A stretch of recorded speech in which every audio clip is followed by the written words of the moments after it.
दोस्तों, पीएम किसान की वेबसाइट पर साफ साफ मेंशन किया गया है कि 12वीं किस्त तो 17 अक्टूबर 2022 को 11 बजे डाल दी जाएगी। जितने भी किसान हैं पीएम किसान योजना के अंतर्गत रजिस्टर्ड किसान, उन सभी के खातों में। लेकिन 17 के बाद 18 अक्टूबर हो गया, 19 अक्टूबर हो गया, यहाँ तक कि 20 अक्टूबर को भी अगर आपके खाते में किस्त नहीं आई है तो इसका सीधा मतलब है कि आपके खाते में या आपके रजिस्ट्रेशन में या किसी न किसी प्रकार की कोई ना कोई दिक्कत ज़रूर है। तो अब मैं इस वीडियो में आपको आज बताऊंगा कि कौन कौन सी ऐसी प्रॉब्लम हैं जिनकी वजह से आपकी किस्त रुक सकती है या आपकी रुकी हुई किस्त को किस तरीके से वापस अपने खाते में ला सकते हैं। तो इसमें सबसे पहला जो कारण है वो है केवाईसी का ना होना। जी हाँ, अगर आपने अभी तक अपना केवाईसी नहीं कराया है, वो चाहे खुद से या जनसेवा केंद्र पर जा कर के, केवाईसी अगर आपका अभी तक नहीं हुआ है तो इससे पहले जो 11वीं किस्त डाली गई थी वो तो ऐसे लोगों की भी डाल दी गई थी जिन लोगों ने केवाईसी नहीं कराया था, और जिन्होंने कराया था उनको तो मिलनी ही थी। तो अगर आप ये सोच रहे हैं कि इससे पहले मेरा केवाईसी नहीं हुआ था तब भी मुझे किस्त मिला था, तो इस बार ऐसा बिल्कुल नहीं है। अगर आपका केवाईसी नहीं हुआ है तो आपको किस्त नहीं मिलेगा, और इसका समाधान सिर्फ एक ही है कि आपको इसके लिए अपना केवाईसी कराना ज़रूरी है। अगर आप खुद से घर बैठे ही केवाईसी करना चाहें, जनसेवा केंद्र पर न जाना चाहें, तो उससे रिलेटेड मैंने वीडियो बनाया है, वो आप देख सकते हैं, या आप अपने नज़दीकी किसी भी जनसेवा केंद्र पर जा कर के अपना केवाईसी आप करा सकते हैं। उसके बाद दूसरा कारण है आपके खाते का डीबीटी ना होना। जी हाँ, अगर आपके बैंक अकाउंट पर डीबीटी नहीं है तो आपको सरकार द्वारा मिलने वाली किसी भी प्रकार की राशि से वंचित रखा जाता है। वो चाहे भले ही पीएम किसान सम्मान निधि योजना की किस्त हो या आपकी किसी भी प्रकार की पेंशन की किस्त हो। अगर डीबीटी आपके अकाउंट पर एक्टिव नहीं है तो आपको कोई भी सरकारी राशि आपके खाते में नहीं दी जाएगी, क्योंकि वर्तमान सरकार जितने भी लाभ लोगों को देती है, वो चाहे पेंशन धारक हों या वो किसान हों, तो उनको डीबीटी मतलब डायरेक्ट बेनिफिट ट्रांसफ़र के जरिए ही वो बैलेंस को ट्रांसफ़र करती है। तो आपको अगर इस तरीके की कोई भी समस्या है कि डीबीटी आपका नहीं हुआ है, तो आप अपने नज़दीकी बैंक में जाकर के, जहाँ पर आपका मेन ब्रांच हो वहाँ पर जाकर के, जहाँ पर आपका खाता खुला है वहाँ जाकर के आप अपने खाते का डीबीटी कराएं। और डीबीटी कराने का प्रोसेस बहुत ही सरल है। आपको सिर्फ बैंक में जाना है और वहाँ पर जाने के बाद आपको उनसे कहना है कि मुझे अपने खाते का डीबीटी कराना है, तो वो एक आपको फार्म देंगे। उस फार्म को भरने के बाद उस फार्म के साथ में आप अपना आधार कार्ड, अपना बैंक पासबुक का फ़ोटोकॉपी लगा करके उस फार्म को सबमिट कर देंगे। उसके बाद आपके खाते का डीबीटी कर दिया जाएगा और सरकार द्वारा दी जाने वाली जितनी भी राशि है वो डायरेक्ट आपके खाते में भेज दी जाएगी। अगर आप एक किसान हैं तो डीबीटी ज़रूर ही कराएं।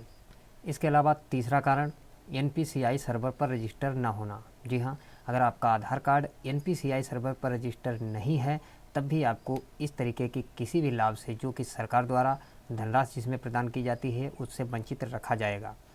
अगर आपको ये चेक करना हो कि हम एनपीसीआई के सर्वर पर रजिस्टर हैं या नहीं हैं, तो ये मैं वीडियो पहले बना चुका हूँ। अब इस वीडियो में अगर ये चीज़ें मैं आपको बताऊँ तो वीडियो काफ़ी ज़्यादा लंबा हो जाएगा। तो अगर आपको ये चेक करना हो तो आप चेक कर सकते हैं। आपको बस इतना चेक करना है कि आपके किस खाते पर, मतलब जो आधार कार्ड आपका है वो आपके आधार कार्ड के साथ में कौन कौन से बैंक अकाउंट लिंक हैं, या किस बैंक अकाउंट पर आपका आधार कार्ड लिंक है, आप इतना चेक कर लीजिए। अगर किसी ना किसी पर लिंक है तो मतलब आप एनपीसीआई सर्वर पर रजिस्टर हैं। अगर किसी भी बैंक खाते के साथ में आपका आधार कार्ड रजिस्टर नहीं है तो आप एनपीसीआई सर्वर पर रजिस्टर नहीं हैं। अब इसका समाधान ये है कि अगर आप एनपीसीआई सर्वर पर रजिस्टर होना चाहें तो इसके लिए आपको ऑनलाइन ही इसका प्रोसेस है। आपको यूआईडीआई की वेबसाइट पर जाकर के एनपीसीआई सर्वर रजिस्टर कर लेना है। वहाँ पर आपको अपना जो बैंक है उस बैंक से रिलेटेड वहाँ पर जो प्रोसेस होता है, उस बैंक की वेबसाइट पर जाकर के आप अपने आधार को रजिस्टर कर लीजिए, उसको सीड कर दीजिए। सीड करने के साथ ही साथ आप एनपीसीआई सर्वर पर भी रजिस्टर हो जाएंगे। उसके बाद अगला कारण है कि आपके नाम की स्पेलिंग में कुछ ना कुछ मिसमैच होना। जी हाँ, अगर आपके आधार कार्ड में, बैंक पासबुक में या आपके रजिस्ट्रेशन में किसी भी प्रकार की नाम की स्पेलिंग में अगर एक अक्षर का भी मिस्टेक है तो आपकी केवाईसी अधूरी मानी जाएगी और इस कंडीशन में आपका जो किस्त है वो रोक दिया जाएगा। तो सबसे पहले तो आपको काम ये कराना है कि अगर जो नाम रजिस्ट्रेशन में है वही नाम आपको आधार में दर्ज कराना होगा, या आप चाहें तो अपना रजिस्ट्रेशन में भी नाम चेंज करवा सकते हैं। उसके अलावा अगर आपके बैंक अकाउंट में नाम चेंज है तो आप बैंक जा कर के और अपना जो आधार कार्ड में नाम है वो आधार कार्ड वाला नाम अपने बैंक अकाउंट में करवाएं, तभी आपका अगला किस्त जो 12वां रुका हुआ है वो आपके खाते में डाला जाएगा। उसके बाद अगला और सबसे मुख्य कारण है जिसको हम लोग जान नहीं सकते हैं, वो है भूलेख का सत्यापन न होना। जी हाँ, अगर आपकी भूमि के जो डॉक्यूमेंट होते हैं जैसे कि खसरा खतौनी, अगर उनका सत्यापन नहीं हुआ है तब भी आपकी किस्त रोकी जाएगी। और ये सत्यापन अभी कुछ ही समय पहले लगभग 2 महीने से चल रहा है, और जो सत्यापन हो रहा था वो आपके ब्लॉक स्तर और तहसील स्तर पर किया जा रहा था। अगर आपको इसके बारे में जानकारी नहीं है तो यहाँ पर मैं बता देता हूँ कि 2 महीने पहले इसका सत्यापन किया गया। जितने भी लाभार्थी हैं हर एक लाभार्थी की भूमि का सत्यापन किया गया। इसमें ऐसे लोग जो इस योजना के अंतर्गत लाभ ले रहे हैं उन लोगों की भूमि का सत्यापन होना था, और ये सत्यापन भूलेख पोर्टल के थ्रू किया गया था कि जितने लोगों की जो गाटा संख्या, जो खसरा संख्या रजिस्टर्ड है पोर्टल पर, क्या वो वाकई में है या नहीं है। तो अगर आपका नाम हो सकता है कि छूट गया हो, तो अगर नाम छूटा भी होगा तब भी आपकी किस्त रुक गई है। तो इसके लिए आपको समाधान इसका क्या है कि आपको इसके लिए क्या करना है कि आप अपने सभी डॉक्यूमेंट जैसे कि अपना आधार कार्ड, अपना बैंक पासबुक, जो आपका पीएम किसान पोर्टल पे रजिस्टर है उसका आप एक कॉपी निकलवा लीजिए। साथ ही साथ अपना भूमि का अभिलेख मतलब खतौनी अपनी लेकर के आप जिला कार्यालय जो उप निदेशक कार्यालय है वहाँ जा सकते हैं, या अपने ब्लॉक पर जो बीज भंडार होता है आप वहाँ पर जा कर के इसका सत्यापन करा सकते हैं। और अगर आप सत्यापन कराते हैं और यही दिक्कत होती है तो निश्चित ही आपकी जो इंस्टॉलमेंट है 12 नंबर की वो बहुत जल्द ही जल्द आपके खाते में क्रेडिट कर दी जाएगी। उसके बाद अगला और लास्ट जो कारण है वो ऐसा तो नहीं कि आपका किस्त आ चुका हो लेकिन आपको इसके बारे में जानकारी ही नहीं, मतलब ना तो आपको कोई मैसेज मिला और ना ही आपने जो खाता चेक किया उस पर किस्त पहुंचा लेकिन किस्त आ चुका है। कारण मैं आपको बता देता हूं कि ऐसा तो नहीं हुआ है कि आपके जिस खाते पर इससे पहले, जिस बैंक खाते पर इससे पहले किस्त आ रहा था, इस बार हो सकता है कि 12वीं किस्त आपके किसी दूसरे खाते पर आई हो। जैसे कि अगर आपने कहीं एयरटेल पेमेंट बैंक का अकाउंट खुलवाया है तो उस पर भी जा सकती है। आपका कोई आधार से सीडेड बैंक अकाउंट आपने कोई खुलाया है तो वहाँ पर भी आपकी किस्त जा सकती है। कारण इसके क्या है वो भी मैं आपको बता देता हूँ। जब भी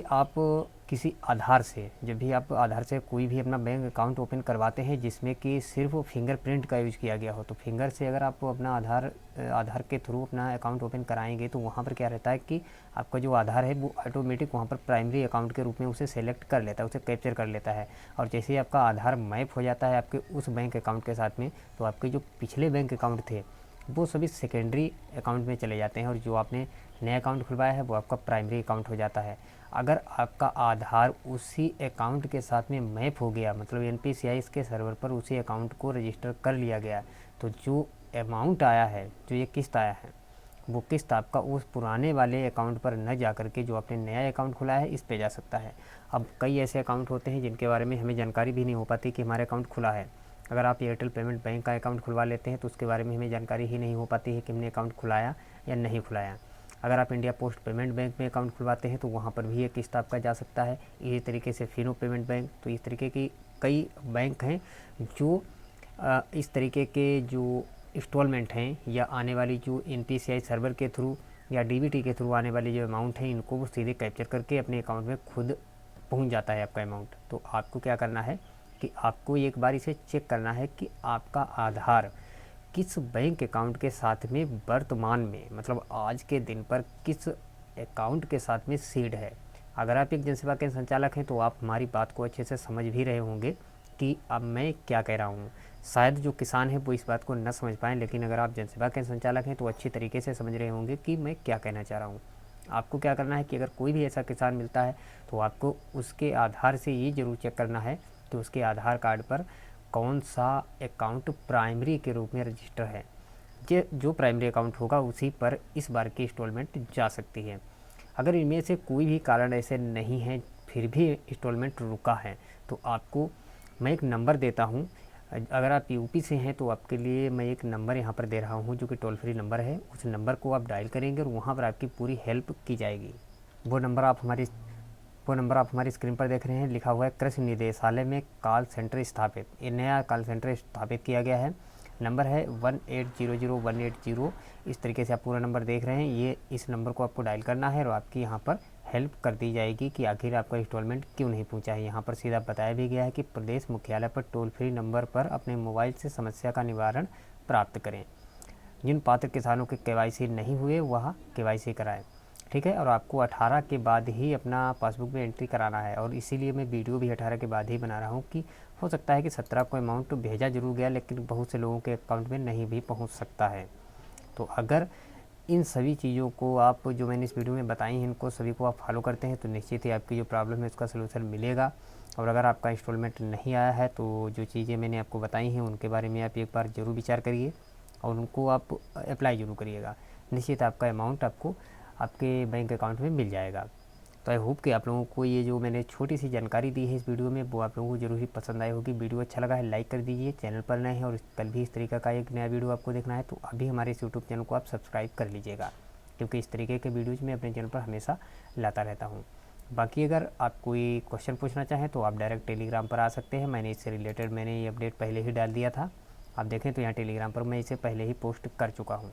ठीक है, तो टेलीग्राम चैनल को आप ज्वाइन जरूर कर लीजिएगा। मिलते हैं आपको कल एक नई जानकारी के साथ अगली वीडियो में। तब तक आप लोग मस्त रहिए, खुश रहिए। मुझे दीजिए इजाज़त। धन्यवाद।